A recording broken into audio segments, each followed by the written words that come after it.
Dr. Jeffrey Garrett is from the US Studies Centre, and he's also the incoming head of the Australian School of Business. He's in our Sydney CBD studio. Jeffrey, warm welcome to you. I suppose the question that has to be asked is, a new foreign minister now in the offing, where to for Australian relations offshore? What sort of health are they currently in? What is in the in-tray, or must be in the in-tray, of any incoming foreign minister at this point in the cycle? Carson, let me just say also at the start that I'm actually going to be the incoming Dean at the University of Sydney Business School. Australian School of Business, a laudable institution, is at the University of New South Wales. Freudian slip, and of course wouldn't like to muddy the waters, so thank you for the clarification. My fault entirely. But back to foreign policy, you know, I think the Kevin Rudd story is that he's played the big global issues very well, or certainly very prominently. You know, you think about the no-fly zone over Libya, or he's been involved in the Syrian discussions. I think some people, though, have been concerned that the Rudd foreign policy has been very global and probably not quite as regional as it might have been.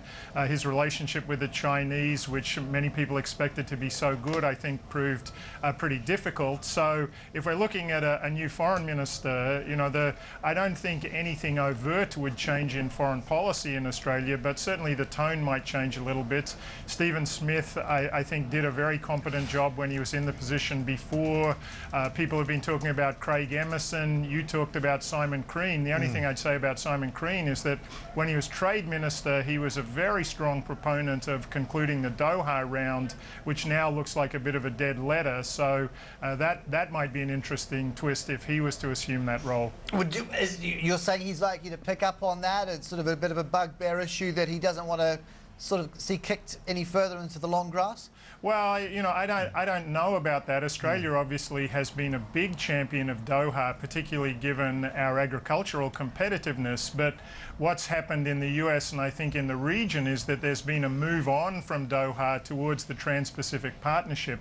Australia is a core negotiating partner there. In fact, the negotiations are happening again this week in Melbourne.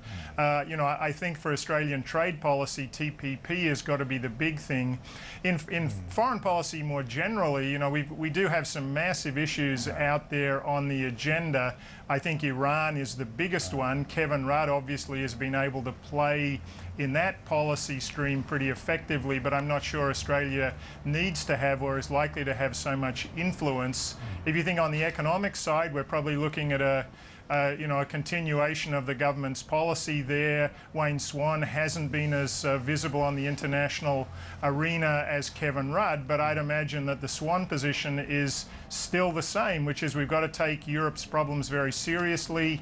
The upcoming Greek election probably means that there'll be more instability surrounding the Greek debt bailout. We're certainly not out of the woods on that one. Jeffrey, finally and briefly, if we swivel into the United States, is it looking like regime change at 1600 Pennsylvania Avenue, or does Barack Obama return for another term?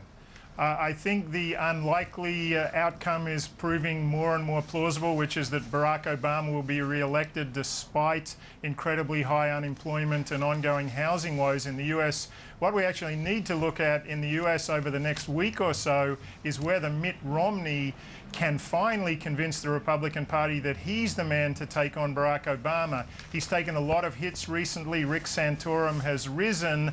Santorum probably can't win or won't win the big primary this week in Michigan, but if he comes close, he'll be really competitive next week in Super Tuesday, and then I think all bets would be off on the Republican side. But of course, the more turmoil on the Republican side, the better it is for Barack Obama. You know, the flip side of Australia, where the more problems for the government, the better for Tony Abbott.